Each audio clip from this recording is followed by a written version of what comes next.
এক 16 বছর বয়সী ছেলে তার মাকে জিজ্ঞেস করলো, মা, আমার 18তম জন্মদিনে তুমি আমাকে কি উপহার দেবে? তার মা এক মিষ্টি হাসি দিয়ে উত্তর দিলেন, যখন তোমার 18তম জন্মদিন আসবে তখন আলমারিতে একবার দেখে নিও, ওখানেই তোমার উপহারটা পাবে। কয়েক মাস পরেই ছেলেটি হঠাৎ গুরুতর অসুস্থ হয়ে পড়ল। পরীক্ষার পর ডাক্তার তার বাবা মাকে জানালেন ওর হৃদয়ে একটি ছিদ্র আছে, ও আর 2 মাসের বেশি বাঁচবে না। সময় গড়াতে থাকলো, কিন্তু এক অলৌকিক ঘটনা ঘটলো। 2 বছর পর ছেলেটি সম্পূর্ণ সুস্থ হয়ে বাড়ি ফিরল।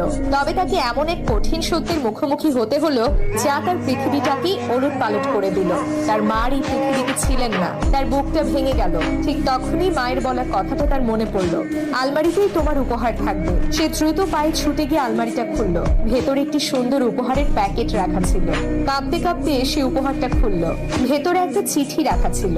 চিঠিতে লেখা ছিল, আমার কলিজার টুকরা, যদি তুমি এই চিঠিটা এখন পড়ছো তবে এর মানে হলো তুমি পুরোপুরি সুস্থ আছো। আমার মনে আছে যখন ডাক্তার বলেছিলেন তোমার হৃদয়ে ছিদ্র আছে, সেদিন আমার পৃথিবীটাই শূন্য হয়ে গিয়েছিল।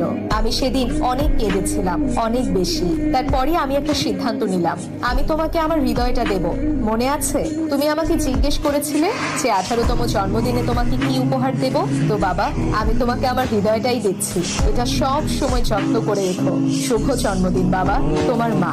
যদি আপনার চোখ দুটো অশ্রুসিক্ত হয়ে যায় তবে মায়ের প্রতি ভালোবাসার নিদর্শন স্বরূপ একটি হার্ট ইমোজি কমেন্ট বক্সে দিন। এটা শুধু একটা গল্প নয়, মায়ের ভালোবাসার এক বিরাট দৃষ্টান্ত। মায়ের মতো আর কেউ হয় না।